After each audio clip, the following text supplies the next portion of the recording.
Homeless veteran Jackson Miller thought the dilapidated fire station he bought for $300 at a city auction was just a desperate attempt to have a roof over his head again.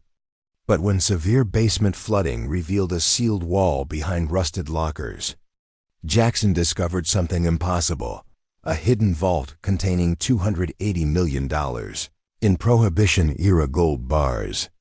Classified documents proving a Treasury heist from 1933 had been covered up by corrupt officials, and the terrifying realization that his former commanding officer's mysterious death was connected to the same decades-old conspiracy. Before we jump back in, tell us where you're tuning in from, and if this story touches you, make sure you're subscribed, because tomorrow, I've saved something extra special for you. The basement of Millbrook City Hall smelled like broken dreams and institutional neglect. An industrial-grade cleaner couldn't mask the stench of decades of municipal indifference. Fluorescent lights buzzed overhead with the irregular rhythm of electrical systems, pushed well beyond their intended lifespan, casting harsh shadows across rows of metal, folding chairs that had witnessed more human disappointment than most therapists' offices.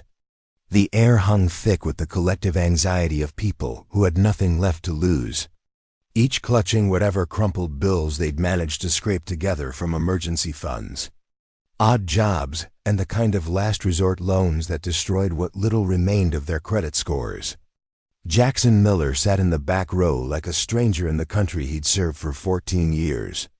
His service dog, Scout, a 3-year-old Belgian Malinois with intelligent amber eyes, lay at his feet with the alertness that had saved their unit more than once in Kandahar. Both looked out of place in this gathering of economic refugees, Jackson still carrying himself with the disciplined posture that 2 tours in Afghanistan had permanently etched into his muscle memory. Despite the visible weariness that had settled into the lines around his eyes, the uniform he'd once worn with pride had been replaced by faded jeans, a worn flannel shirt, and a military-issue jacket that had seen better days. His Veterans Affairs ID card, tucked into his wallet alongside the last $70 to his name, had become less a badge of honor and more a reminder of promises unkept. 14 years of decorated service, culminating in a medical discharge, PTSD diagnosis, and a benefit system too overwhelmed to provide timely support. Scout's presence was the one constant that kept Jackson anchored when the flashbacks threatened to pull him under. The dog possessed an uncanny ability to sense approaching episodes before Jackson himself was aware of them, pressing firmly against his leg or placing a paw on his knee when the invisible triggers began to accumulate. Their connection transcended the typical human-animal bond, forged in the crucible of combat zones where trust meant survival and reinforced through the shared experience of trying to readjust to civilian life where the rules of engagement were far less clear than they had been in military operations. The dog was a genetic masterpiece, part Belgian Malinois intelligence, part German Shepherd loyalty, with the kind of focused intensity that made him exceptional at threat detection and the rare ability to distinguish between ordinary stressors and genuine dangers. His tan and black coat gleamed even under the harsh fluorescent lights, maintained with meticulous care despite their unstable living circumstances. If Jackson sometimes went hungry, Scout never did a priority system that reflected values stronger than self-preservation. Lot 23, announced city auctioneer Vernon Phillips, whose gravelly voice carried the mechanical cadence of a man who'd spent 25 years selling other people's misfortunes to the highest bidder. His weathered face showed the kind of professional detachment that came from witnessing human desperation as a daily routine, treating family tragedies like livestock auctions, where sentiment was a luxury that serious buyers couldn't afford. The auction had been grinding through foreclosures and tax delinquencies for nearly 5 hours. Each lot represented someone's collapsed dreams, a grandmother's house lost to medical bills, a young family's starter home sacrificed to unexpected unemployment, A small business owner's commercial property seized for back taxes that accumulated faster than revenue during the economic downturn that politicians insisted had ended years ago, according to metrics that bore no resemblance to the lived reality of people in this room. Abandoned fire station on Riverview Drive. APPROXIMATELY 6 acres of urban property, Phillips continued, reading from a tablet that made the property sound like a death trap rather than potential shelter. Structure condemned by City Engineering Department due to roof damage, plumbing issues, and electrical hazards. No utilities currently connected. Buyer assumes all responsibility for cleanup, renovation, and compliance with municipal building codes. The City Hall basement fell silent except for the electrical hum of fluorescent ballasts and the distant rumble of traffic carrying people to places where they belonged, where they had addresses and mailboxes and neighbors who knew their names. The property description had effectively eliminated any interest from buyers who possessed common sense or adequate financial resources to pursue better alternatives.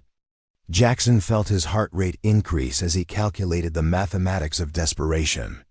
His checking account contained exactly $347 money that should have been allocated to medication and meals for the coming week. But his current situation was approaching critical, with winter temperatures already dropping into the dangerous range and the seasonal veterans shelter closing in 10 days due to budget cuts. The abandoned fire station represented something more valuable than money could measure, the possibility of shelter that nobody could take away from him. Preparing and narrating this story took us a lot of time, so if you are enjoying it, subscribe to our channel. It means a lot to us. Now back to the story. Even a condemned structure offered more security than sleeping rough through a Midwestern winter where temperatures regularly dropped below zero and emergency shelters operated beyond capacity with waiting lists longer than the coldest months. The station's brick construction meant it would at least block wind and hold some heat, even with a damaged roof. And unlike a traditional house, a fire station would have multiple large rooms where he could close off damaged sections while making others livable with the construction skills he'd acquired during his military service. "Do I have an opening bid?" Phillips asked, scanning the sparse crowd with eyes that had seen every variation of human desperation during his decades of professional experience. "The minimum bid is $150 to cover administrative costs and city fees." The silence stretched until it became uncomfortable, filled with the weight of collective poverty and the understanding that even $150 represented a significant financial risk for most of the people remaining in the City Hall basement. These were not investors or speculators. They were survivors clinging to the edges of economic disaster, people who understood that sometimes the difference between shelter and exposure was measured in single-dollar bills rather than thousands. Scout suddenly lifted his head from the concrete floor, his attention focused on something beyond the basement windows that faced east toward the river. His ears pricked forward with an intensity that Jackson had learned to recognize as significant rather than random. His nostrils flaring as if catching a scent that carried information more complex than simple animal awareness could process. The dog's entire body seemed to vibrate with recognition, as though the auction lot description had triggered memories or instincts connected to experiences from his military training. $300, Jackson called out, his voice carrying the confident tone of command that 14 years of military service had ingrained despite the internal trembling. That came with committing nearly his entire financial reserve to a desperate gamble. The bid amount represented all but $47 of his available resources, money that should have been preserved for basic necessities like food and medication. But his current trajectory led inexorably toward a health crisis, with winter approaching and no stable housing in sight. "Going once for $300, Phillips announced with the professional indifference of someone who'd witnessed thousands of these transactions without developing emotional investment in their outcomes. City records would later show that the fire station at 418 Riverview Drive had been abandoned since 2008, when the department consolidated operations into newer facilities across town. Property taxes had remained unpaid for 12 consecutive years, and its legal history included multiple structural condemnation notices alongside a peculiar designation as historically significant that prevented demolition despite its deteriorating condition. Going twice, Phillips continued, allowing sufficient time for competition that never emerged from an audience that understood the difference between desperation and stupidity, between taking calculated risks and accepting obvious disasters disguised as bargain opportunities. Scout's attention remained fixed on something beyond the basement windows, his body language communicating alertness without alarm. The posture he had developed during deployment to indicate interest in environmental changes that warranted investigation rather than immediate defensive postures. Whatever had captured his attention seemed to trigger professional assessment rather than threat response, a distinction that reflected his specialized training for combat zone operations. "Sold to bidder number 47 for $300, Phillips announced, bringing his gavel down with the finality of a judge delivering a sentence that would determine the direction of a life that had already endured more uncertainty than most people experienced in entire lifetimes. As Jackson signed paperwork that transferred ownership of property he'd never seen to his name, Scout pressed against his legs with unusual intensity. The dog's behavior suggested knowledge or recognition that transcended normal animal responses to human stress, as though the property address triggered associations connected to experiences from his military training, a history that remained intertwined with Jackson's own service record and the classified operations that had eventually led to his medical discharge. The deed transfer process required 32 minutes of bureaucratic procedures designed to protect the city from liability while ensuring that new property owners understood their complete responsibility for whatever disasters they'd purchased. Jackson's signature appeared on documents that absolved the government of responsibility for structural integrity, environmental hazards, access difficulties, or any other problems that might transform his bargain purchase into an expensive mistake that could consume his already limited resources.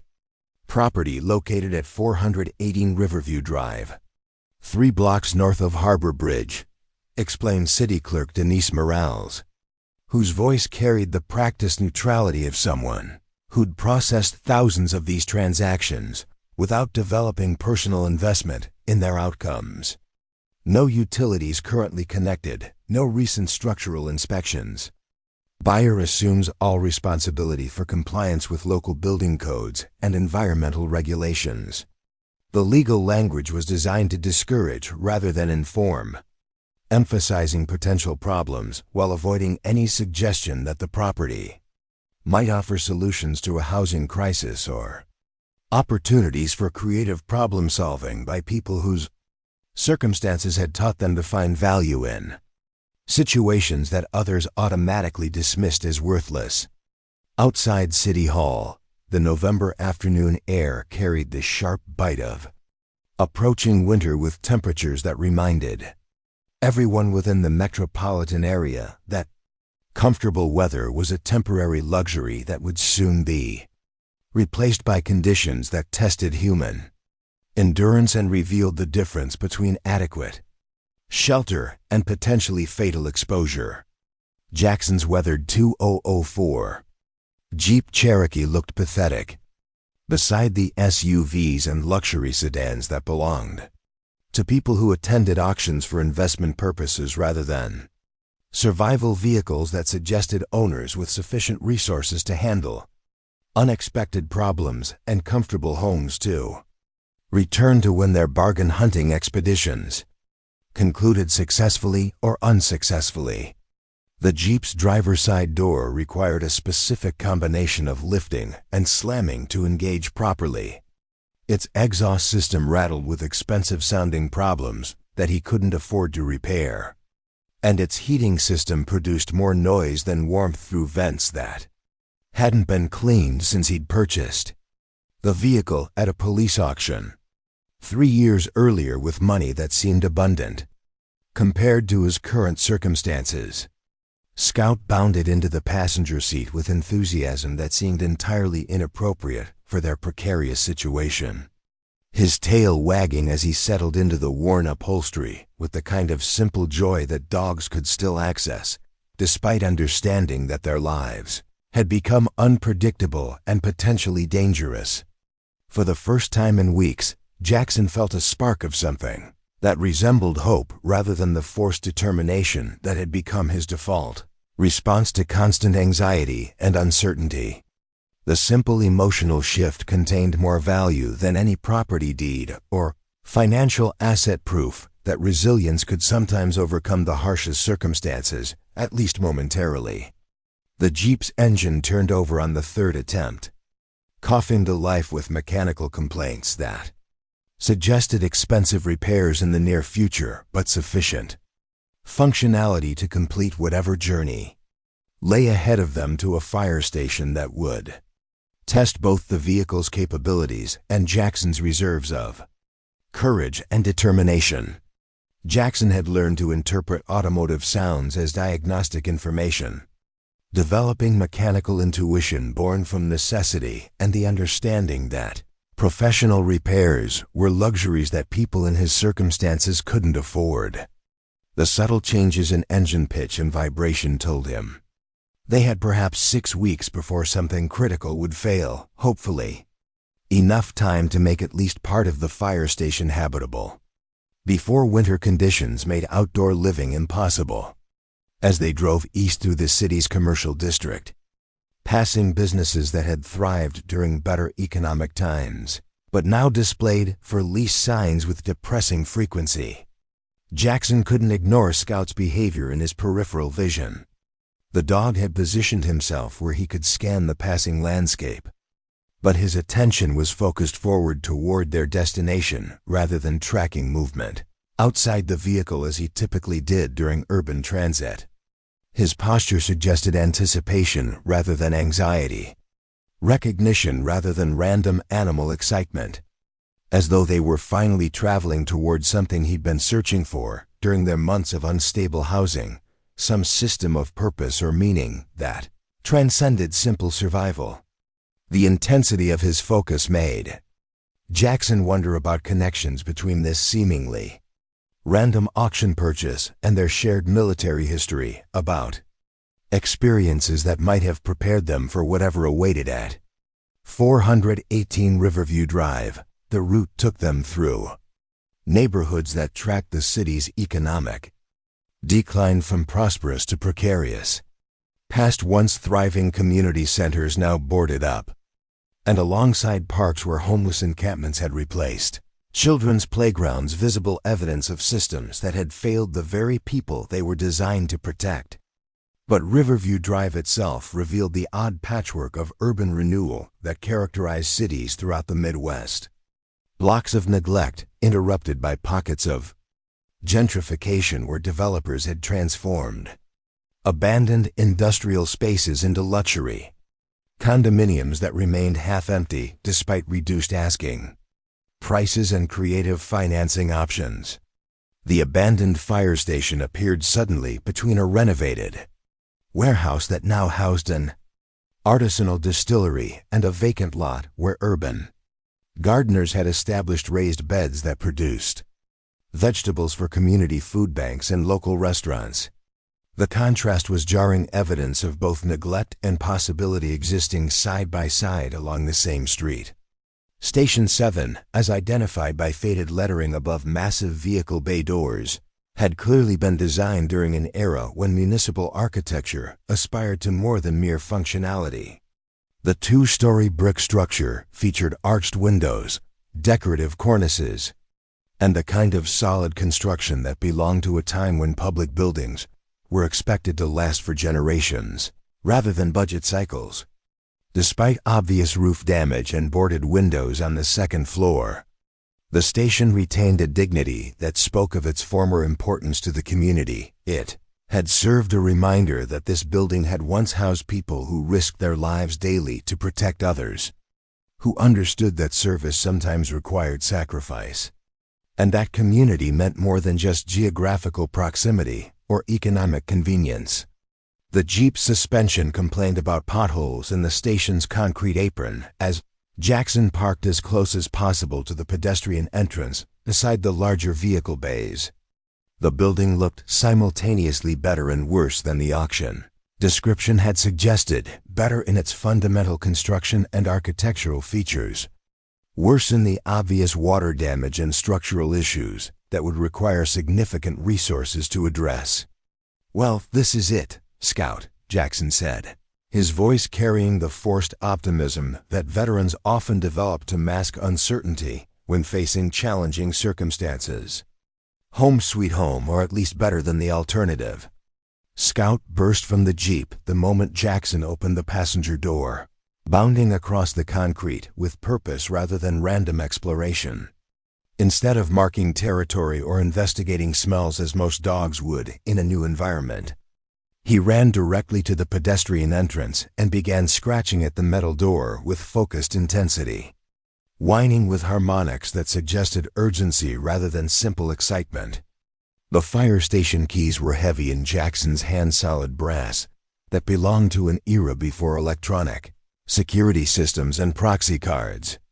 They were a tangible reminder of ownership that felt simultaneously empowering and terrifying. The responsibility of property came with possibilities but also with challenges that could overwhelm someone already struggling to meet basic needs. As he approached the entrance where Scout continued his determined scratching, Jackson felt something shift in his perspective, a fragile crystallization of hope that had been absent during his months of downward spiral. Perhaps this forgotten building represented not just shelter but an opportunity to rebuild something that extended beyond physical walls to the kind of security that came from creating one's own solutions rather than depending on systems that had repeatedly proven unreliable or inaccessible to those who needed them most. The key turned in the lock with surprising ease, suggesting recent maintenance despite the building's supposed abandonment. The heavy metal door swung inward to reveal the first chapter of their new beginning, story that would challenge everything Jackson thought he understood about chance, purpose, and the unexpected ways that forgotten places sometimes held secrets that could transform lives caught between desperation and possibility. The massive entry hall of Station 7 stretched before them like a forgotten cathedral to public service. Sunlight filtered through grime-covered windows, illuminating dust motes that danced in air that smelled of decades of firefighters' sweat, diesel exhaust, and the peculiar metallic scent of dormant machinery. Despite the building's condemned status, the interior structure appeared remarkably sound. High ceilings supported by exposed steel beams, concrete floors designed to bear the weight of emergency vehicles, and brick walls thick enough to withstand both external forces and internal fires. "It's huge," Jackson murmured, his voice echoing through the cavernous space that had once housed fire engines and ambulances. His words bounced off walls that had absorbed countless alarms, witnessed generations of first responders rushing toward dangers that most people fled, and held the invisible residue of both triumph and tragedy that accompanied emergency services. Scout had already abandoned him, racing across the concrete floor with purpose rather than random exploration. Unlike most dogs investigating new territory, he didn't pause to mark boundaries or explore interesting scents.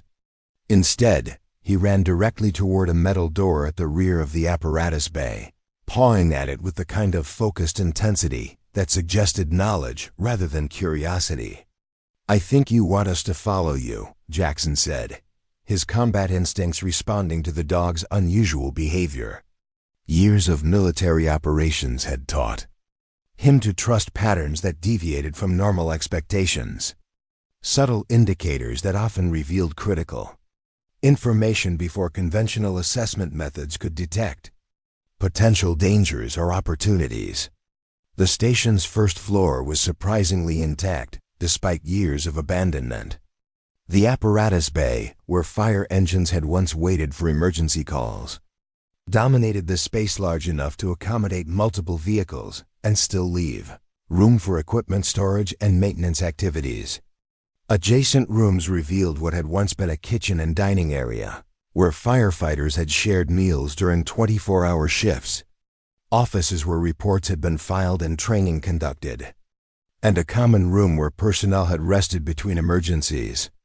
Each space told stories about the people who had occupied them, coffee cup rings permanently embedded in countertops, drill schedules still visible on whiteboards that hadn't been erased during the final shift, personal lockers that still contained forgotten items deemed not valuable enough to retrieve when the station closed.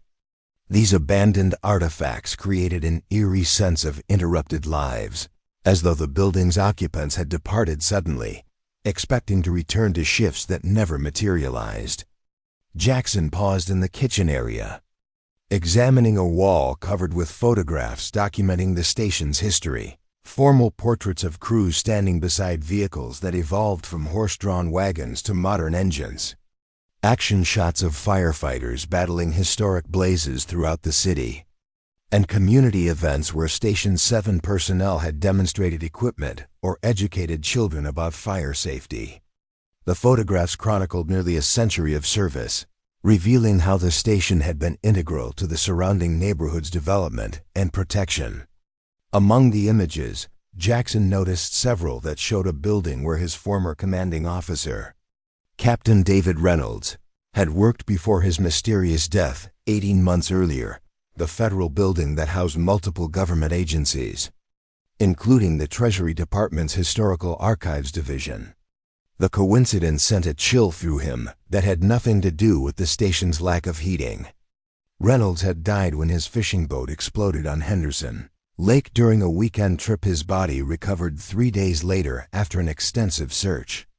The official investigation had ruled the death accidental, attributed to a gas leak in the boat's aging fuel system. But Reynolds had expressed concerns about his safety during their last conversation, vague references to something significant he'd discovered while researching Depression-era financial records that reached levels he hadn't expected.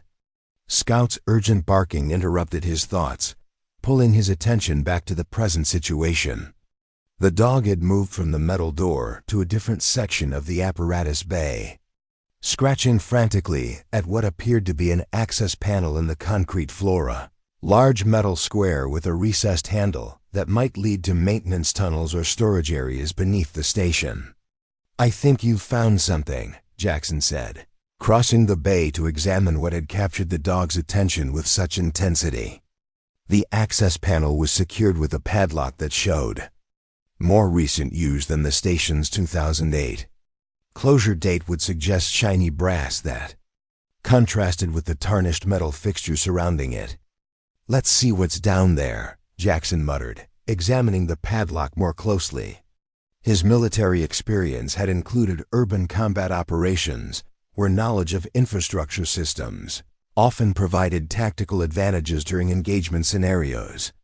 The construction of older municipal buildings typically included extensive basement facilities for mechanical systems, emergency supplies, and sometimes civil defense purposes during the Cold War period. Jackson retrieved his multi-tool from the Jeep and returned to the access panel, where Scout maintained his focused attention. The padlock surrendered to his practiced manipulation, a skill developed during specialized training that commanding officers had carefully documented as advanced mechanical problem-solving rather than more accurate descriptions that might raise concerns. During security clearance reviews, the access panel swung upward with surprising ease, revealing a concrete staircase descending into darkness that already showed signs of water accumulation. Taking a flashlight from his emergency pack, Jackson directed the beam into the opening, revealing a basement level that appeared substantially larger than the footprint of the building above, extending not only beneath the station but apparently connecting to adjacent structures through archways that had been bricked up during renovations decades earlier. "Stay close," Jackson instructed Scout, his voice automatically shifting to the command tone used during tactical operations. The dog moved immediately to heel position, years of training overriding his earlier exploratory behavior as they descended into the basement, where water had begun pooling around the bottom steps, suggesting drainage systems compromised by years of neglect or deliberate modification. The beam from Jackson's flashlight revealed a basement significantly different from what municipal building codes would have required: specialized reinforcement, suggesting preparations for civil defense purposes beyond standard emergency services requirements. The construction appeared to date from the early 1950s, the height of Cold War concerns, when many municipal facilities were modified to serve dual purposes as civilian protection centers during potential nuclear incidents. Water continued flowing into the basement from multiple sources, suggesting comprehensive plumbing failures throughout the building, or perhaps stormwater infiltration from surrounding soil saturated by recent heavy rainfall.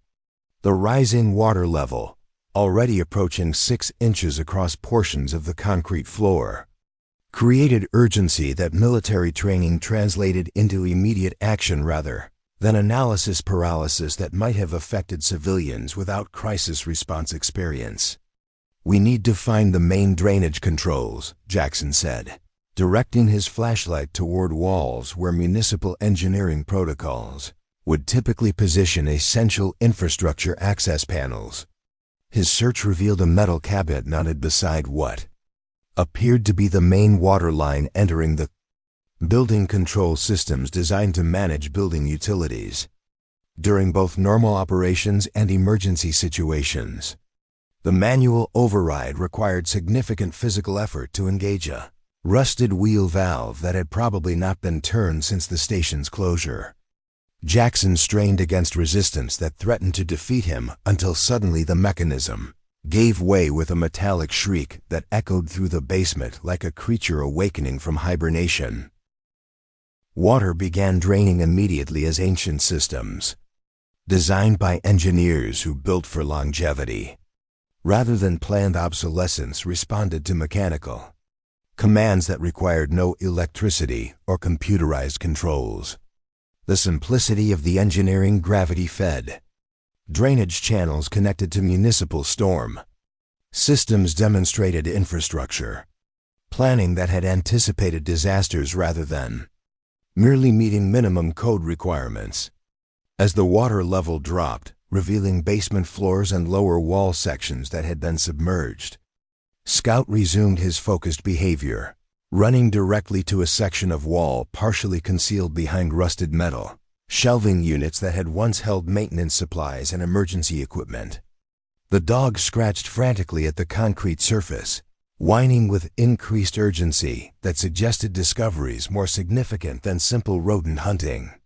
"You found something again," Jackson said, joining the dog at what appeared to be an ordinary wall section, indistinguishable from surrounding surfaces except for subtle discoloration patterns that might indicate recent disturbance.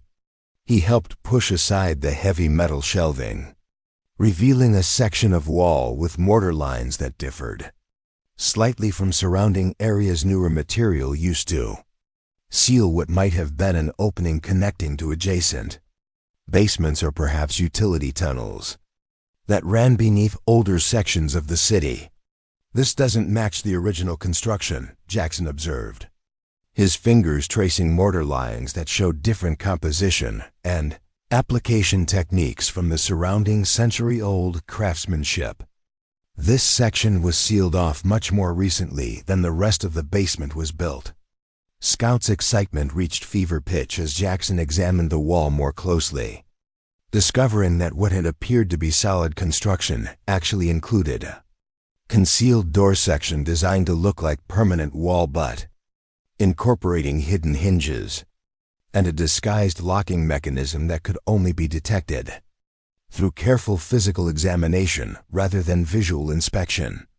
The flooding had weakened the newer mortar surrounding the concealed entrance, causing sections to crumble under pressure and revealing metal fittings that had been deliberately hidden during construction.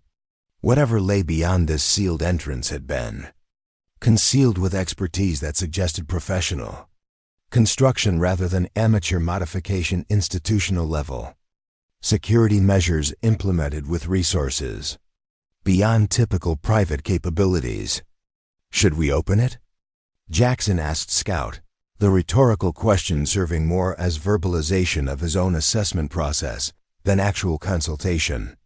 His military experience had included sufficient classified operations to recognize sophisticated concealment techniques designed to prevent discovery by casual inspection methods typically employed for securing sensitive materials or access points, rather than routine municipal infrastructure. Scout made the decision for them by throwing his body against the weakened section of wall, his 70 pounds of determined canine muscle providing sufficient force to break through mortar compromised by floodwater. The concealed door swung inward with a grinding sound of metal against concrete, revealing a chamber that extended beyond their flashlight beams, a space that appeared significantly different from the utilitarian basement surrounding it.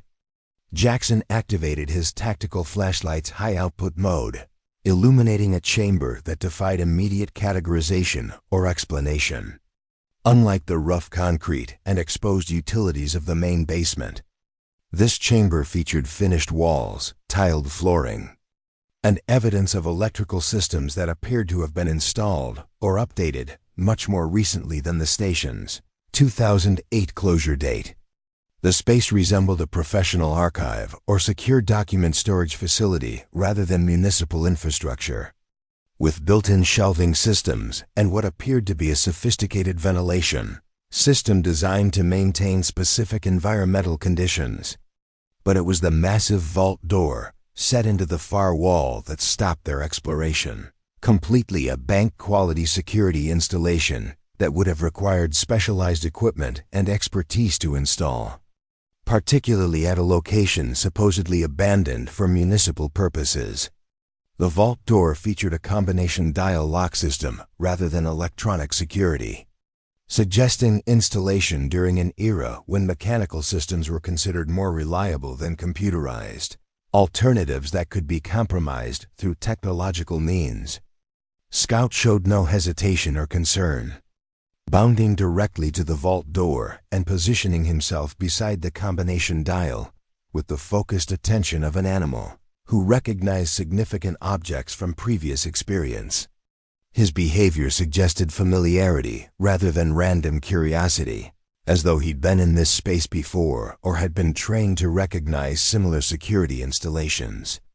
Jackson approached the vault cautiously, his military training automatically assessing potential threats and security measures that might be encountered during unauthorized access to secured facilities. The vault door appeared operational despite years of apparent disuse, its mechanical components preserved by environmental controls that had maintained stable conditions within the hidden chamber. Unlike electronic security systems that would have failed during power outages or required continuous maintenance, the mechanical combination lock remained functional, a deliberate choice that suggested preparation for long-term security without dependence on external systems or services that might be interrupted during emergencies. As Jackson examined the combination dial more closely, he noticed something that triggered memories from his specialized training during military service discussions about security protocols and how even the most sophisticated systems often incorporated backup access methods that knowledgeable insiders could utilize during emergencies. The dial featured subtle markings that differed from standard manufacturer patterns custom modifications that might indicate specialized security protocols. "I wonder," he murmured, fingers tracing the dial circumference until he located a nearly invisible seam that suggested an additional access mechanism concealed within what appeared to be a conventional combination lock. Years of military operations had trained his fingers to detect subtleties that visual inspection might miss, variations in texture, temperature, or resistance that often provided critical information when assessing potential threats or opportunities in combat environments. Applying gentle pressure to the concealed seam while rotating the dial through positions that might correspond to significant numbers, deployment dates, unit designations, or other potentially meaningful combinations, Jackson felt a subtle click that suggested mechanical engagement rather than random movement. The sensation was reminiscent of specialized training exercises involving security systems designed to appear conventional while incorporating features that provided access to personnel who understood their true functionality. The combination that finally triggered the locking mechanism was instantly recognizable: the deployment date of his unit to Kandahar, followed by Captain Reynolds' service number. Numerical sequences that appeared in mission briefing materials that had later been classified beyond his access level. Despite the years that had passed since those operations, the familiarity of these numbers in this extraordinary context sent chills through him that had nothing to do with the basement's dampness. The vault door's locking bolts retracted with mechanical precision that spoke of quality, engineering, and regular maintenance despite its concealed location and apparent abandonment. As the massive steel barrier swung open on perfectly balanced hinges, revealing the chamber beyond, Jackson felt a growing certainty that their discovery connected directly to Captain Reynolds' work and possibly to the circumstances surrounding his death 18 months earlier. Scout entered the vault without hesitation, his body language communicating curiosity and investigation rather than caution or concern, behavior suggesting confidence in their safety, despite the extraordinary nature of their discovery. The vault's interior defied immediate comprehension, a space approximately 15 feet square filled with organized documentation that suggested active use far more recent than the fire station's official closure date. Climate control systems hummed quietly, maintaining temperature and humidity levels optimal for document preservation, while emergency lighting activated automatically as the door opened, suggesting power systems independent from municipal utilities. Wall-mounted shelving contained hundreds of labeled files organized by date and subject matter, while a central table held what appeared to be active investigation materials, documents, photographs, and handwritten notes arranged in patterns suggesting ongoing analysis rather than archived information. The organization and presentation resembled the mission briefing materials Jackson had encountered during specialized operations, methodical documentation of information gathering, and tactical assessment protocols. But it was the floor safe, partially visible beneath the central table, that captured Scout's complete attention, a secondary security container that represented another layer of protection beyond the vault itself. The dog positioned himself beside this additional security feature with the focused intensity that suggested recognition rather than random interest, his entire body vibrating with excitement that transcended normal canine behavior. "What is all this?" Jackson whispered, trying to process a discovery that exceeded anything his military experience had prepared him to encounter in an abandoned fire station, purchased out of desperation. Despite his extensive training in assessment and adaptation during unexpected situations, the apparent connection between this hidden facility and his former commanding officer created questions that extended far beyond their immediate shelter crisis. "I think this was Reynolds' work," Jackson said, recognizing his former commander's distinctive handwriting on nearby documents, the precise lettering that had characterized operational orders and after-action reports during their deployment. An intelligence officer's attention to detail that extended into every aspect of his professional activities. The revelation that Reynolds had maintained a secret facility beneath an abandoned fire station challenged everything Jackson had believed about their military service and subsequent civilian transitions. Despite their close professional relationship and apparent transparency, Reynolds had concealed significant aspects of his viz. Post-military activities, operations, conducted outside official channels in a location, deliberately hidden from public awareness and possibly from his former colleagues and superiors. As Jackson began examining documents more closely, the scope and implications of Reynolds' investigation became increasingly clear and increasingly alarming. The files detailed what appeared to be an extensive historical research project involving Prohibition-era gold reserves, Treasury Department transportation operations during the banking crisis of 1933, and financial irregularities that implicated former government officials in a massive theft disguised as administrative error. The investigation materials suggested that Reynolds had discovered systematic documentation, falsification connecting historical gold repositories to contemporary financial institutions, and development companies responsible for urban renewal projects throughout the city. The patterns indicated that Prohibition gold seized during federal operations against bootlegging organizations had been diverted from legitimate government channels into private hands, assets that would be worth hundreds of millions in current markets. But most disturbing were documents suggesting that Reynolds had identified modern beneficiaries of this historical theft, individuals with connections to both political power structures and financial institutions who continued to profit from resources acquired through corruption. Nearly a century earlier, these individuals possessed sufficient influence to neutralize threats through legal intimidation, career destruction, or, when necessary, violence disguised as accidents or random crime. The final document in the active investigation file, dated just 1 week before Reynolds' fatal boating accident, detailed his discovery of physical gold bars, financial instruments worth approximately $280 million that had been illegally diverted from Treasury shipments during the banking crisis of 1933 and converted to untraceable assets that could remain hidden for generations while their value increased exponentially compared to currency subject to inflation and market fluctuations.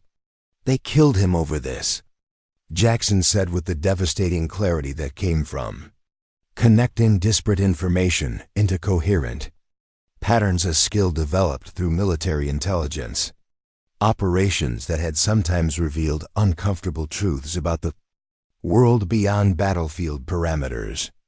The evidence surrounding him suggested that Reynolds' death had been neither random nor accidental, but deliberate elimination of someone who threatened financial interests, protected through generations of influence and manipulation. Before he could process the full implications of this assessment, Scout's behavior escalated from focused attention to active intervention, the dog using his paws and nose to manipulate the floor safe with precision that suggested either previous training or extraordinary problem-solving capabilities. His actions resulted in mechanical engagement that caused the safe's cover to release with an audible click that echoed through the vault like a final puzzle piece falling into place. The contents revealed by Scout's intervention exceeded anything Jackson could have anticipated. Stacked inside the floor safe were gold bars stamped with Treasury Department markings dating from 1933, physical evidence of the historical theft Reynolds had documented. Concealed in the most secure location he could create outside official channels that he had apparently come to distrust. Accompanying the gold was a sealed envelope addressed to J.M. in Reynolds' handwriting, apparently prepared in anticipation of circumstances that might prevent direct communication. With trembling hands, Jackson opened the envelope that connected him across 18 months of separation to the commanding officer whose death had initially appeared to be tragic accident, but now revealed itself as something far more sinister. The letter inside reflected Reynolds' methodical nature, detailed instructions regarding the gold, evidence preservation, and contacts within federal law enforcement who operated outside local influence networks that had been compromised by the conspiracy he had uncovered. "If you're reading this, Jackson, then my suspicions were correct," the letter began. "What started as historical research into Prohibition-era Treasury operations led me to something far more dangerous than I anticipated. The gold bars you've discovered were part of a massive theft during the 1933 banking crisis. $2.8 million in gold at the time, now worth approximately $280 million, disappeared during an authorized transfer between Treasury facilities. The official record claims it was lost during a train derailment, but I've uncovered evidence proving it was a deliberate theft orchestrated by Treasury officials working with banking executives and local authorities." The letter continued with operational guidance: secure contacts within the FBI's Public Corruption Division and the Treasury Department's Inspector General's office. Individuals Reynolds had identified as trustworthy through years of professional interaction and careful assessment of their responses to previous corruption investigations. These contacts represented potential allies who possessed authority and resources sufficient to protect Jackson while pursuing accountability against criminal networks that had already demonstrated willingness to commit murder to protect their operations. The family names have changed over generations, but the wealth and influence remain concentrated in the same hands, Reynolds' letter explained. The original conspirators used their stolen gold to establish financial institutions that became the foundation for what is now Millbrook Heritage Bank. The current CEO, Richard Harrington, is the great-grandson of one of the Treasury officials who orchestrated the original theft. His family has maintained power through strategic political contributions, development contracts, and occasionally eliminating threats like myself who get too close to their family secret. As Jackson processed information that transformed his desperate housing situation into something far more complex and potentially dangerous, he realized that their $300 investment in an abandoned fire station had connected them to Reynolds' unfinished mission, exposing corruption that had claimed his life but continued to damage communities through resource extraction disguised as economic development and public service. The gold bars represented not only financial security that could transform Jackson's immediate circumstances, but also critical evidence in criminal prosecutions that could address historical injustice that victimized entire generations through systemic corruption. Their discovery created both opportunity and responsibility. The chance to secure his future while potentially achieving justice for Reynolds and protection for others threatened by criminal networks that operated beneath the facade of legitimate business and governance. "There's something I need you to understand, Jackson," Reynolds' letter continued. "I didn't choose you randomly. Your unit assignment wasn't coincidental. I specifically requested you because I recognized something in your service record, the same quality that drew me to this investigation: the unwavering commitment to truth, no matter how inconvenient or dangerous.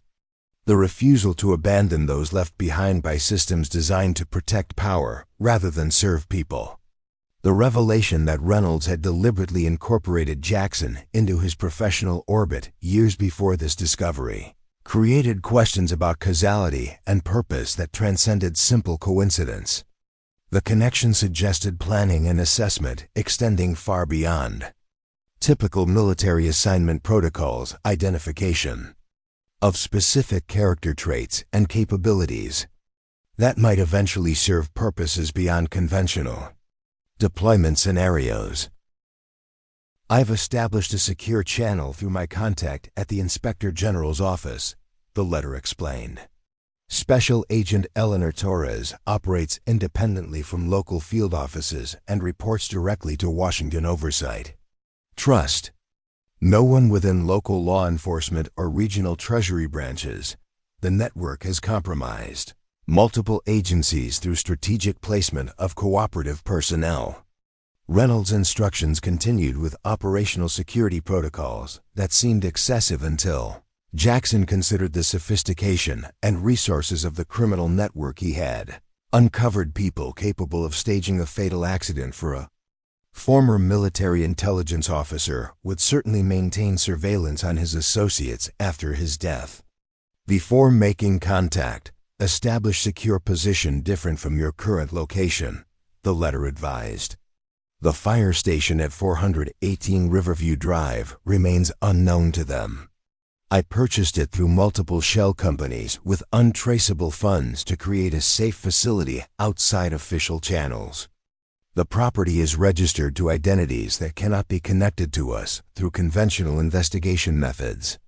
The revelation that Reynolds had secretly purchased the fire station years before his death, creating both an investigation base and potential safe house, transformed Jackson's understanding of the auction that had seemed like desperate chance rather than destiny. The abandoned municipal property had never truly left Reynolds' control at sale through tax auction, representing the final phase of a contingency plan designed to reconnect his evidence with someone positioned to continue his mission. He knew I'd end up here, Jackson whispered, piecing together the extraordinary foresight and planning Reynolds had implemented before his death. He arranged everything so I'd find this when I needed it most.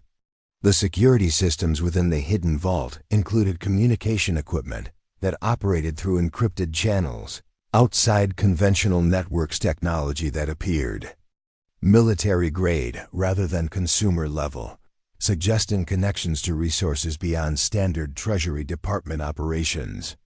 Reynolds had apparently maintained relationships with allies who provided capabilities exceeding official authorization, people who understood that some threats required extraordinary measures outside bureaucratic limitations.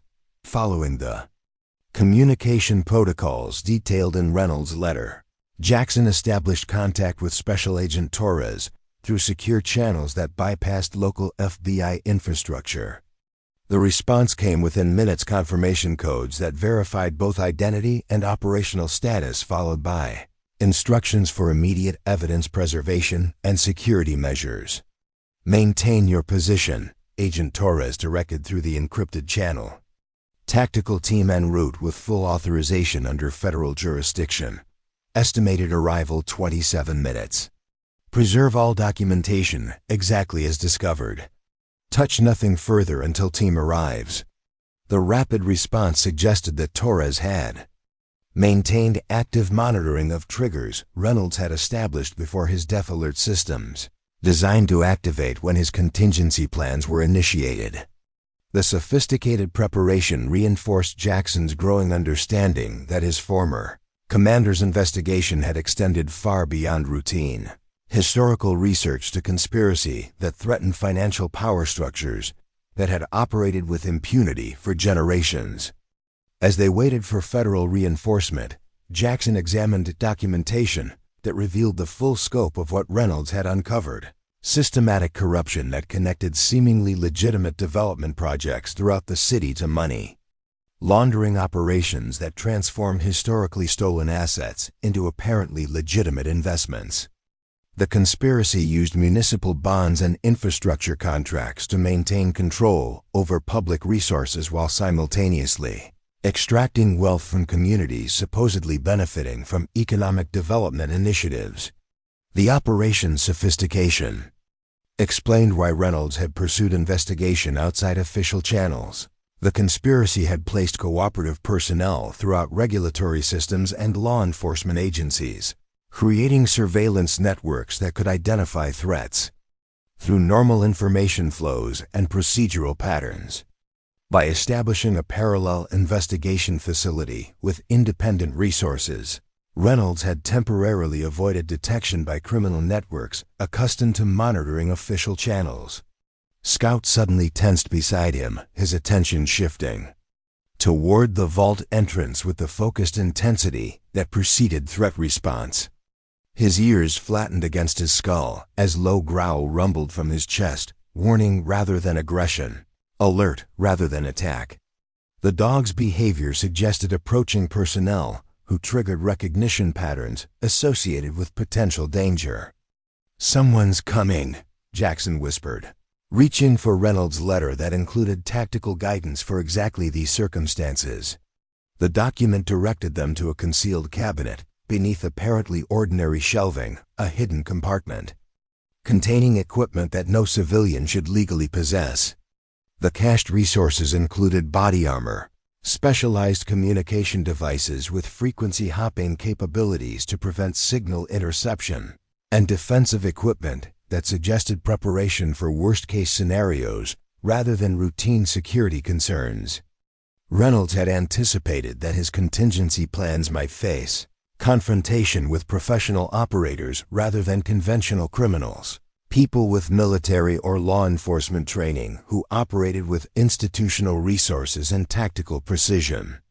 Heavy footsteps approached the vault entrance, multiple personnel moving with coordinated precision that suggested professional training rather than casual exploration. Their movements lacked the tentative patterns of legitimate emergency responders, entering unknown territory, instead displaying the confident progression of operators who knew exactly what they were seeking and where to find it. "Federal agents," announced a voice that carried command authority, but also subtle discrepancies that triggered Jackson's warning instincts. The pronunciation and cadence differed from protocol patterns he had encountered during joint operations, with federal agencies' linguistic markers that distinguished authentic federal operations from imitation attempts by people familiar with, but not trained in official procedures.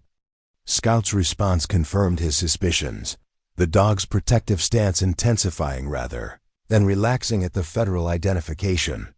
His training had apparently included authentication protocols that allowed distinction between legitimate authority and deceptive claims, behavioral discrimination that exceeded typical canine capabilities. "Breach in 30 seconds," communicated a different voice, barely audible through the vault's substantial construction, but detectable through specialized acoustic equipment Reynolds had installed to monitor external approach corridors.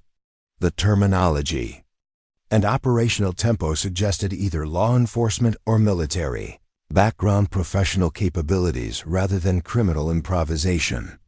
The security contingencies Reynolds had prepared included an escape route hidden behind apparent structural support, a passage concealed within engineering elements that would appear solid to visual inspection, but actually contained emergency evacuation capability designed for exactly these circumstances. The tunnel extended beyond the fire station's basement perimeter, connecting to municipal drainage systems that could provide covered movement to emergence points scattered throughout the surrounding area. "Remember what's at stake here," Reynolds had written in his letter, anticipating circumstances where Jackson might need to choose between evidence preservation and personal safety. "This isn't just about historical theft or even modern corruption. It's about systems that sacrifice public welfare for private gain. People who believe their power places them beyond accountability, while communities suffer consequences of exploitation, disguised as progress." The approaching personnel began systematic breach procedures against the vault door's specialized equipment, audible through security monitoring systems as they prepared entry techniques designed for hardened structures. Their operational discipline suggested either federal tactical units or private contractors with advanced training and equipment, capabilities that exceeded conventional law enforcement or criminal organizations. "This way," Jackson whispered to Scout, activating the concealed evacuation route according to Reynolds' detailed instructions. The structural panel swung inward silently, revealing a passage sized for rapid movement rather than comfortable transit emergency. System designed for escape rather than regular access. Scout positioned himself as rear security, his training manifesting in tactical behaviors that suggested preparation for delaying actions that would protect evacuation, while maintaining maximum operational effectiveness. The dog's discipline and purpose revealed training far beyond conventional service animals or even police.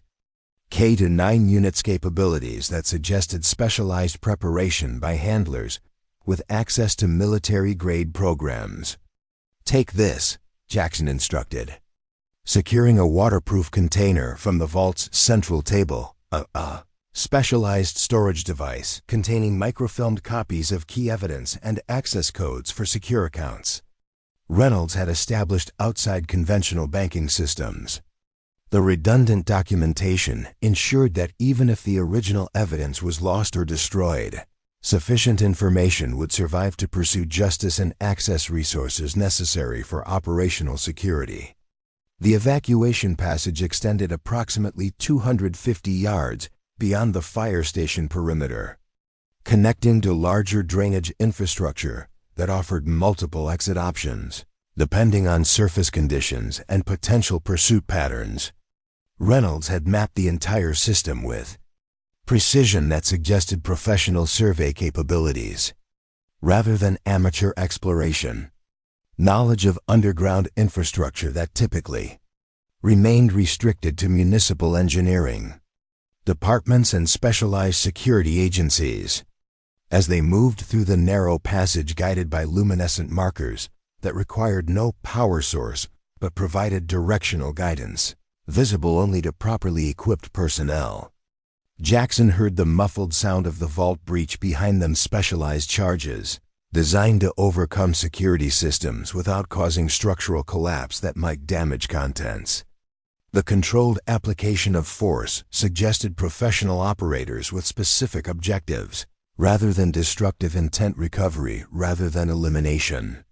Scout followed closely behind him, maintaining alert status with the disciplined focus of an animal trained for combat operations rather than civilian protection. His movement suggested tactical awareness beyond instinctive behavior, positioning that maximized both protective capability and personal survival probability, balancing mission requirements against operational limitations. The drainage system expanded into a junction chamber approximately 12 feet in diameter with multiple outlet options, leading toward different surface emergence points.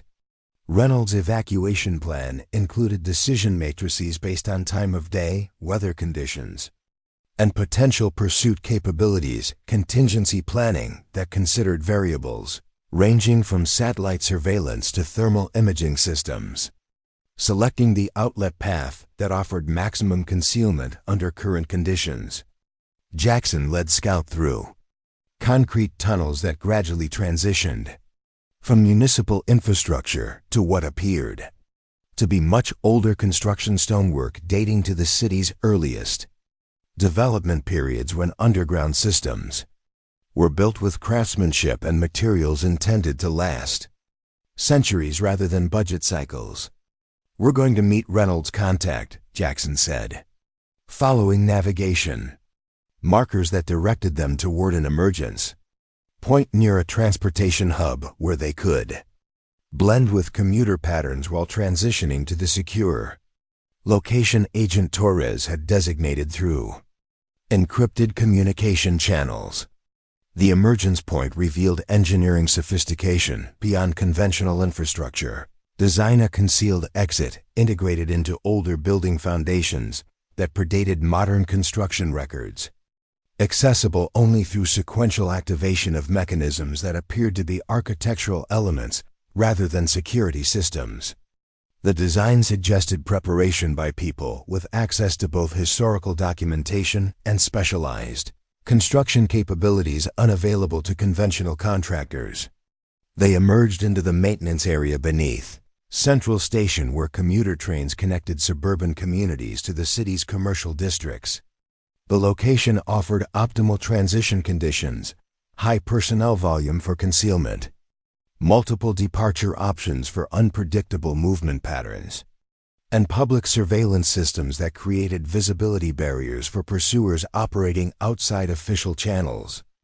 Scout continued demonstrating training beyond conventional service animals, automatically adopting behavioral patterns that suggested ordinary companion status rather than security. Capability transforming from tactical asset to apparent pet through subtle adjustments to posture, movement, and attention patterns. The transition revealed specialized preparation for urban operations requiring concealment of actual capabilities beneath civilian appearance. Agent Torres's tactical team was waiting exactly where her instructions had indicated personnel distinguishable through recognition.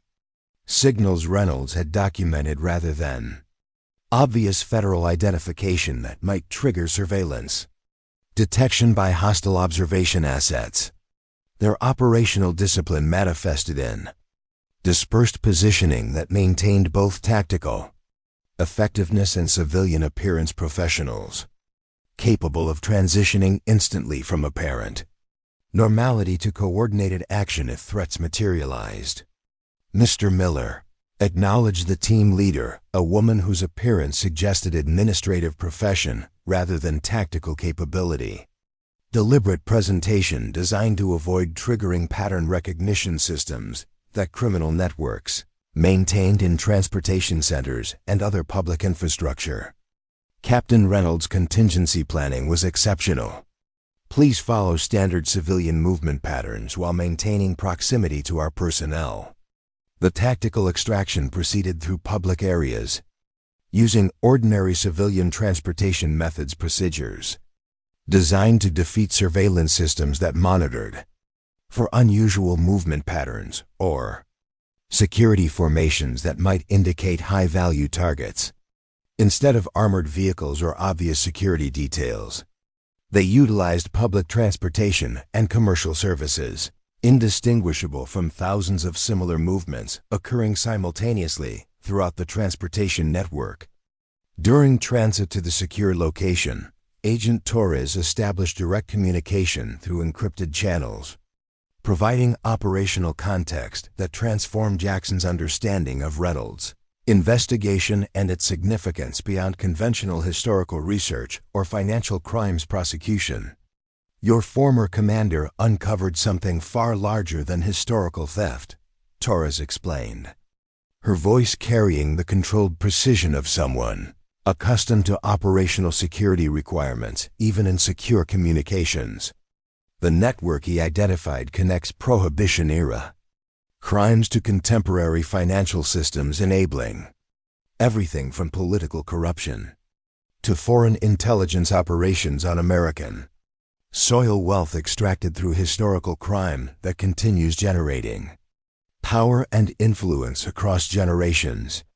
The revelation explained why Reynolds had implemented security measures that exceeded normal Treasury Department operations. He had discovered that apparently routine historical research actually connected to threats typically addressed by intelligence agencies rather than regulatory enforcement. The conspiracy transcended conventional criminal motivation, incorporating strategic objectives that threaten democratic institutions rather than merely extracting profit. We've been building on his investigation for 18 months, Torres continued, revealing that Reynolds' work had continued despite his death. Parallel operations, conducted through compartmentalized programs invisible to potentially compromised agencies and personnel.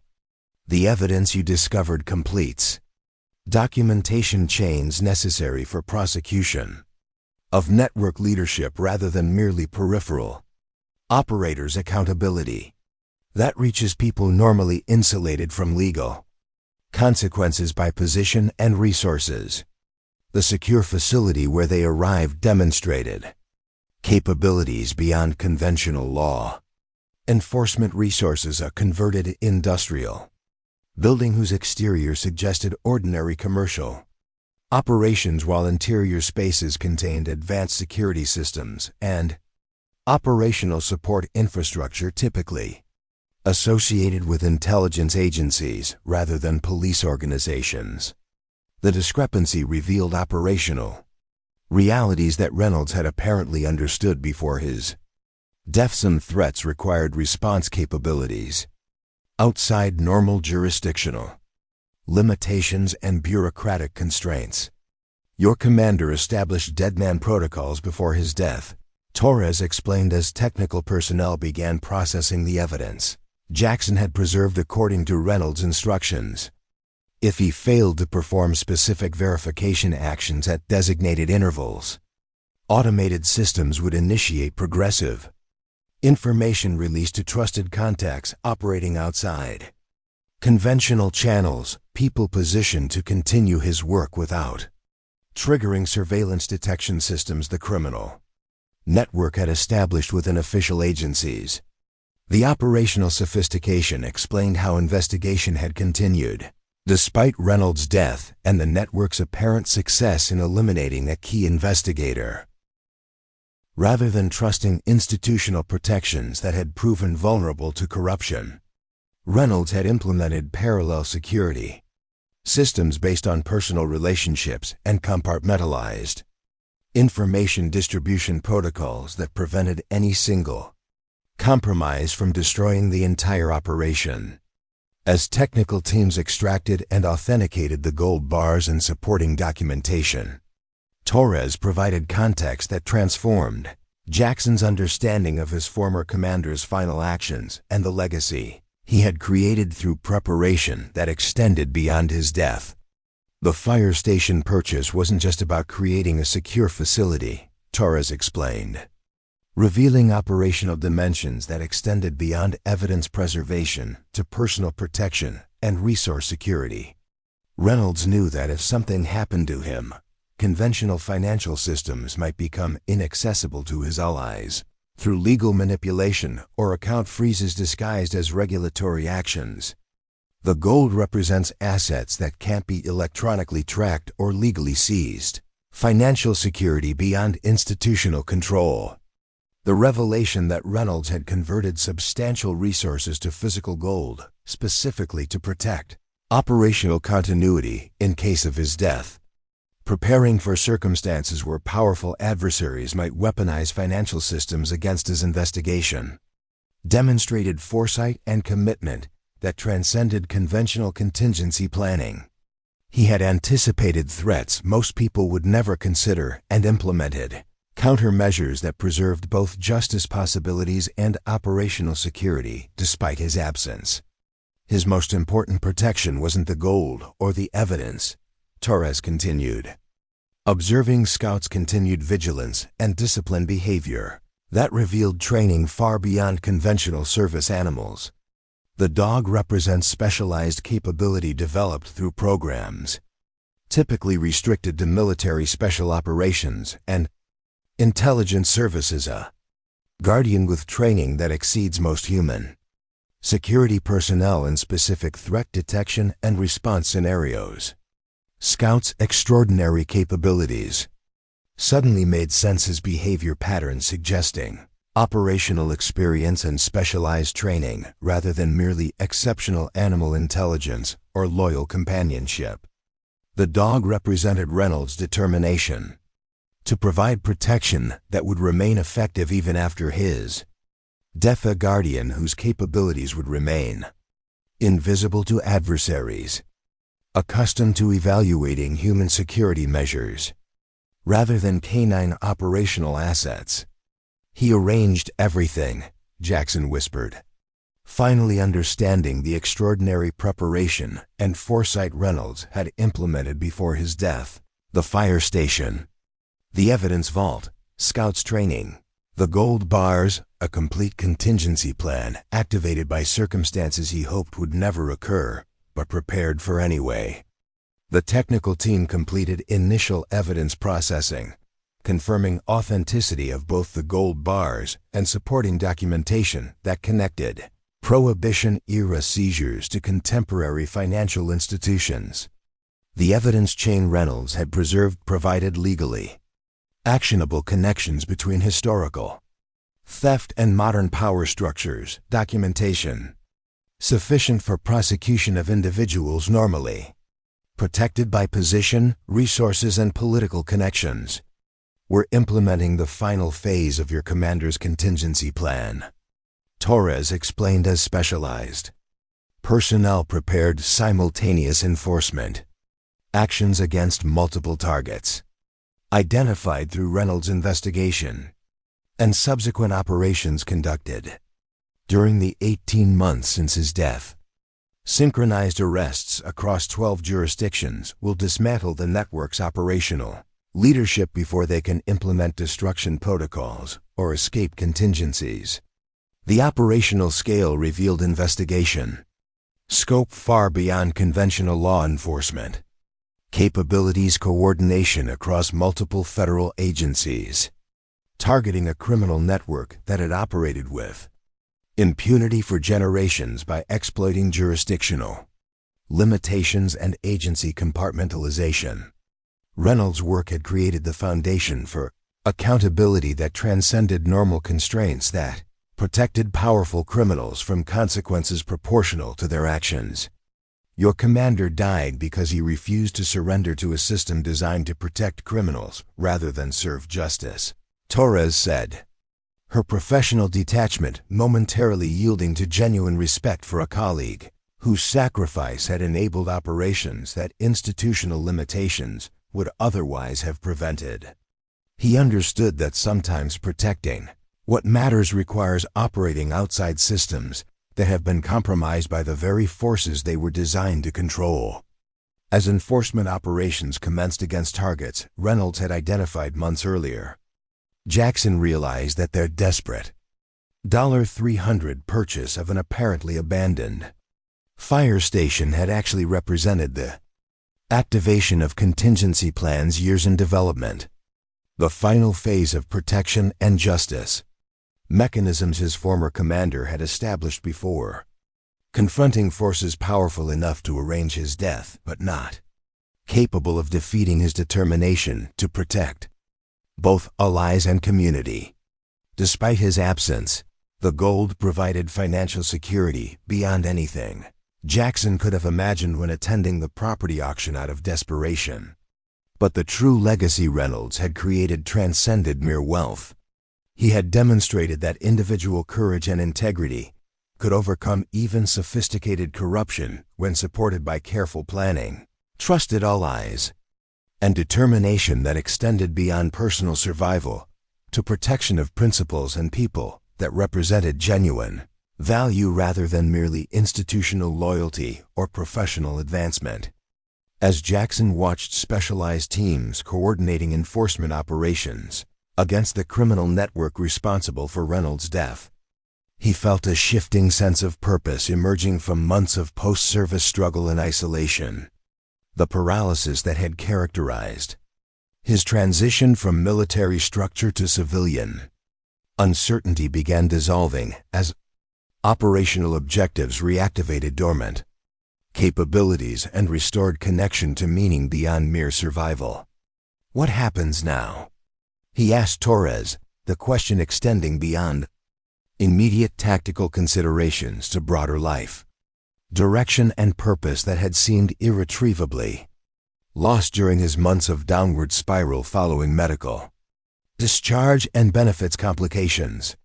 Torres smiled with genuine warmth that momentarily replaced professional detachment, recognition of both personal transformation possibilities, and the legitimate question about resources that rightfully belong to victims, rather than perpetrators of exploitation masked as public service.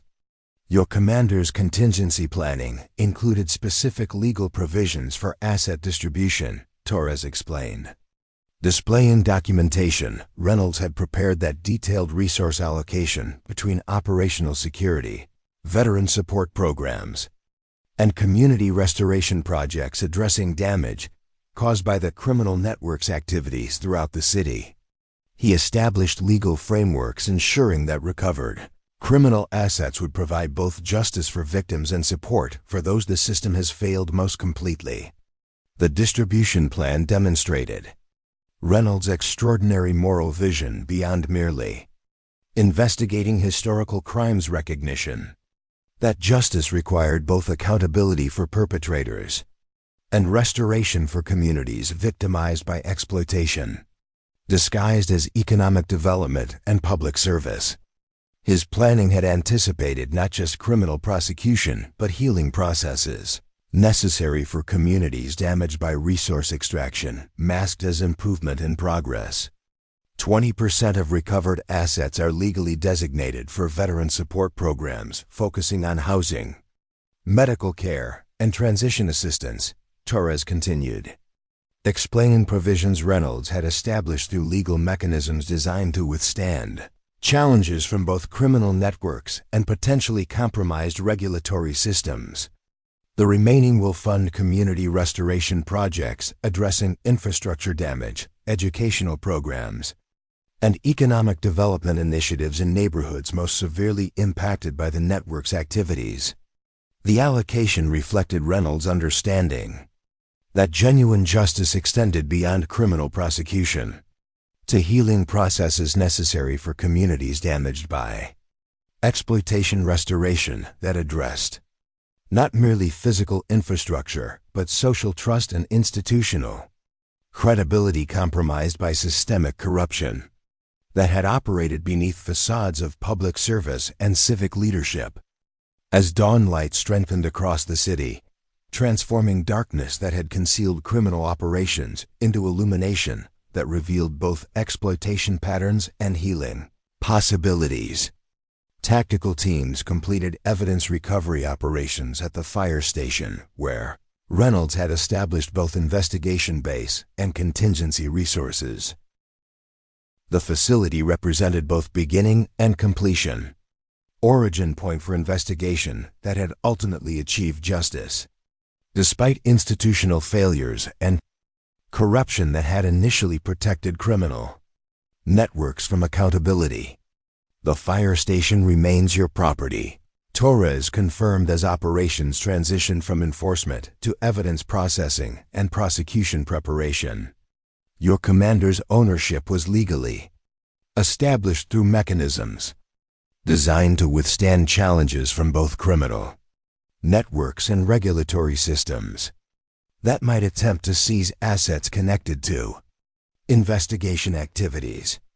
The property represented more than merely shelter or financial asset, physical manifestation of Reynolds' determination to protect allies despite circumstances that might prevent his personal presence and guidance. The station embodied both practical security and symbolic continuity, connection to protective determination that transcended physical absence to provide both material resources and inspirational example of courage that refused surrender to systems designed to prevent accountability for powerful criminals. "I can really live there?" Jackson asked, his voice containing both practical housing concerns and deeper questions about connection to Commander, whose physical presence had been taken from him but whose protection continued through preparation that anticipated needs despite circumstances that prevented his personal guidance. "Yes," Torres confirmed, understanding that the station represented both practical shelter and spiritual connection, physical space where Reynolds' protective presence remained tangible despite his absence. "Your commander made sure you would have secure base operations regardless of what happened to him personally." Specialized engineering teams had already begun restoration operations at the station, addressing structural issues and infrastructure limitations that had characterized the property's abandoned appearance while preserving security features and historical elements that connected to both operational functionality and community heritage. The renovation represented transformation rather than merely repair, evolution from apparent abandonment to functional sanctuary without sacrificing either protection capabilities or historical connection. Reynolds established renovation plans before his death, Torres explained, displaying architectural drawings and engineering specifications he had prepared that addressed both structural integrity and security considerations without sacrificing livability or comfort. He created design frameworks addressing both practical needs and symbolic representation, Transformation of abandoned public service facility into transformation of public servanthood to abandoned public service facility into public service facility into contin.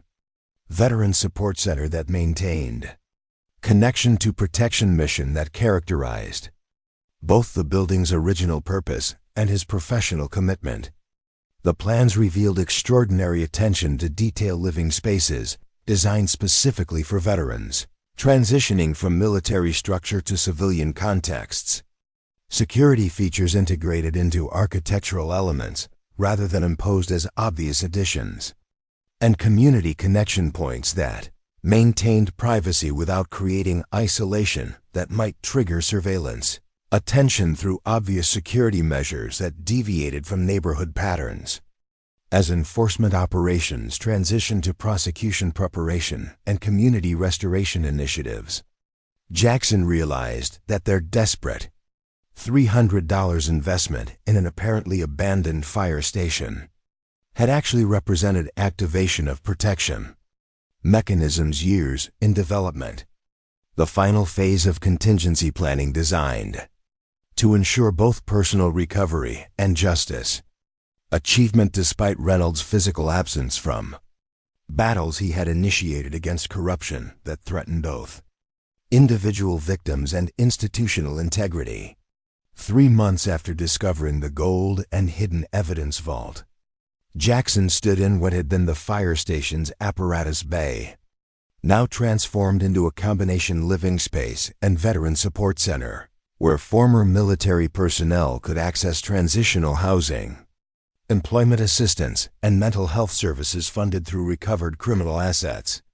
The renovation had preserved the building's historical character while adapting internal spaces to serve both personal needs and community restoration mission.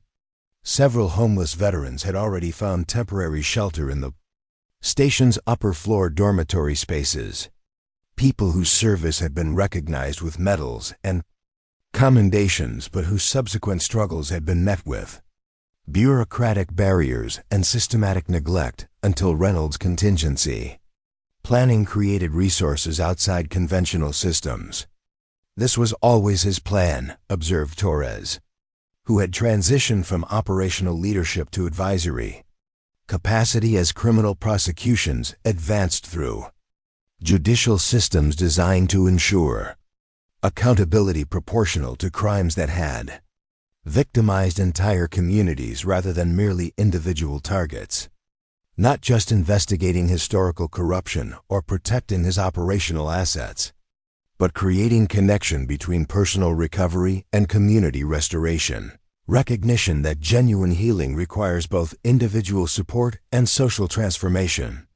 The fire station had become both sanctuary and symbol physical manifestation of protection that transcended individual security to address collective needs created through exploitation disguised as development and progress. The transformation represented evolution from emergency response facility to restoration center addressing damage created through systemic corruption that extracted resources while creating facades of improvement that masked exploitation rather than generating authentic community benefits. Scout maintained vigilant protection throughout the stations. Transformation from abandoned facility to Veteran Support Center, his specialized training, manifesting in security protocols that maintained operational safety without creating obvious barriers that might compromise connection to community residents, benefiting from programs operated within the renovated structure. The dog represented continuing protection that adapted to evolving circumstances rather than merely implementing predetermined responses capabilities that anticipated threats while facilitating healing processes necessary for both personal recovery and community restoration. 8 months after the enforcement operations that had dismantled the criminal network Reynolds had identified, Jackson stood on the fire station's renovated roof deck, watching sunrise illuminate a city undergoing transformation beyond merely physical reconstruction.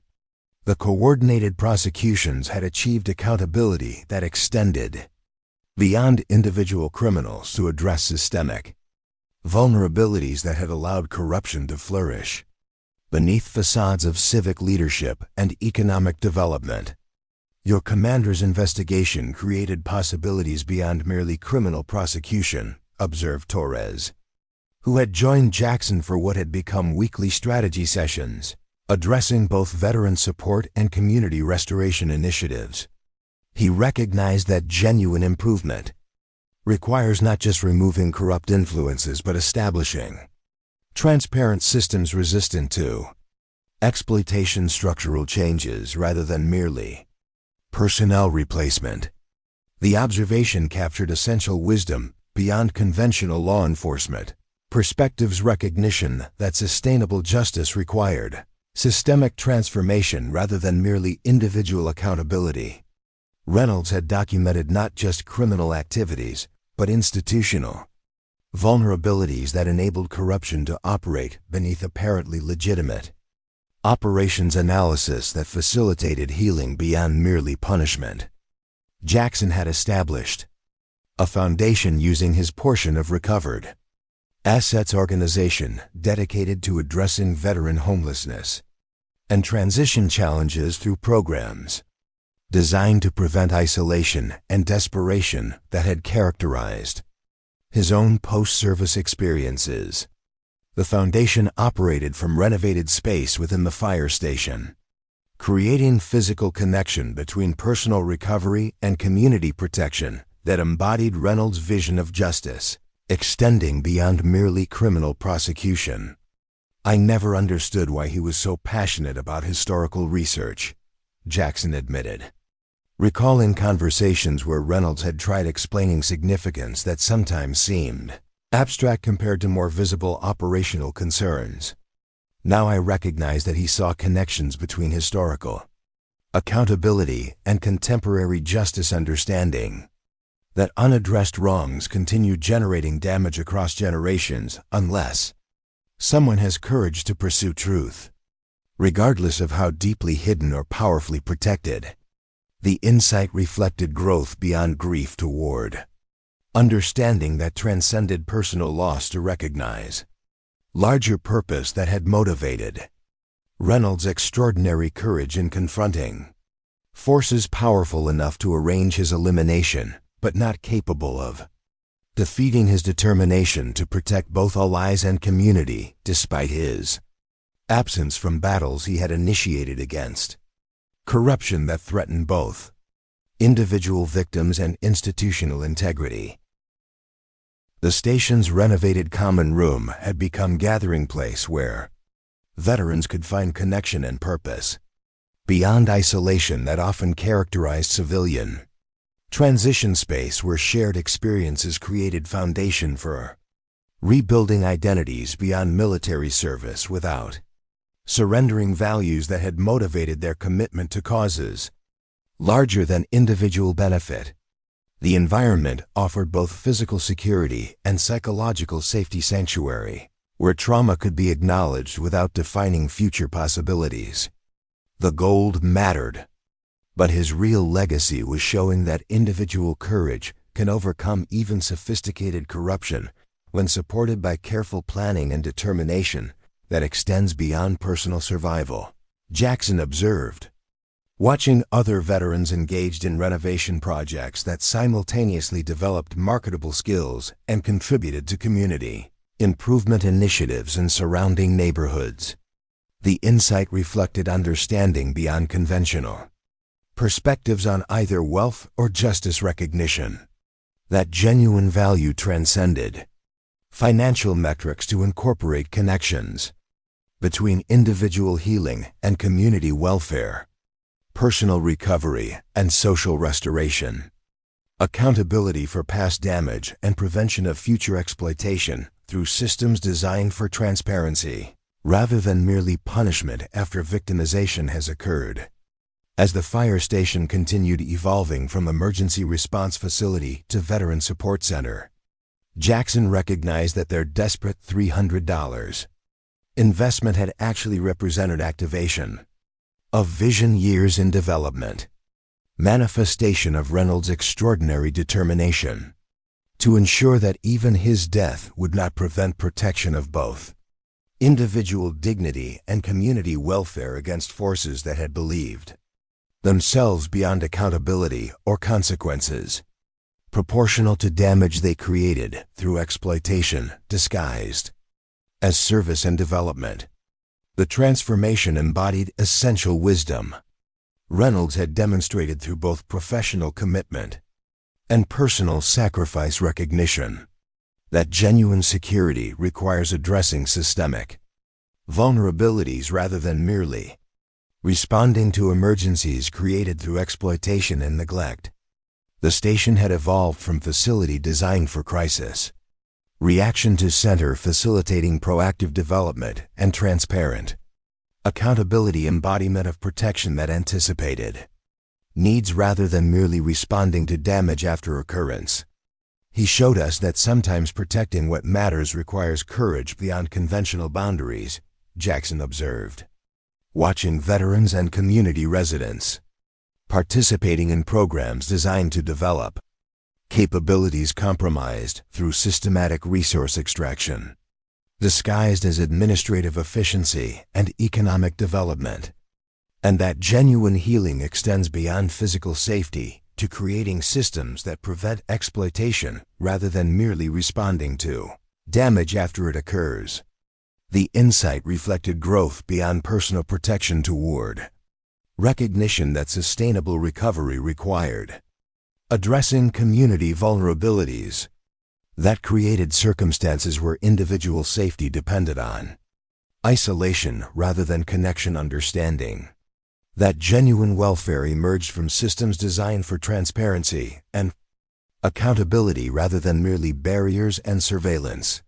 That separated rather than united. As evening settled across the city, illuminating transformed neighborhoods where restoration initiatives had replaced exploitation operations disguised as development in progress, Jackson watched transition between daylight activity and nighttime. Security balance between engagement and protection that characterized both the station's design and Reynolds' vision of justice extending beyond merely prosecution toward healing and prevention through transparency rather than merely punishment. I think he would be proud, Scout's newest trainee said, a young veteran whose PTSD symptoms had begun responding to the combination of canine partnership, meaningful work, and community connection available through programs operated from the renovated station. Not just because powerful people finally faced consequences, but because something good grew from what they tried to destroy. The observation captured essential wisdom beyond conventional justice concepts, recognition that genuine restoration required not merely removing harmful influences but nurturing beneficial developments addressing damage created through systematic exploitation. The transformed station embodied this understanding through spaces designed for both protection and connection security that facilitated growth rather than merely preventing additional harm. As stars appeared above city, transformed through accountability mechanisms and restoration initiatives emerging from Reynolds' extraordinary courage and preparation, Jackson recognized that their desperate housing solution had actually represented connection to purpose larger than merely physical shelter, activation of vision extending beyond personal security toward community restoration, and institutional transparency that prevented exploitation disguised as service and development. The fire station had evolved from emergency response facility to manifestation of protection transcending conventional boundaries between personal welfare and community development, embodiment of security concept recognizing that genuine safety emerges from systems designed for transparency and accountability rather than merely isolation and surveillance. The transformation represented Reynolds' essential understanding that protection requires addressing causes rather than merely responding to symptoms, vision extending beyond crisis, Management toward prevention through systems designed to facilitate welfare rather than merely punish exploitation after damage occurs. As Jackson completed evening security protocols that balanced protection with connection rather than isolation, he reflected on journey from desperate auction attendance to manifestation of vision extending beyond conventional boundaries between personal security and community welfare.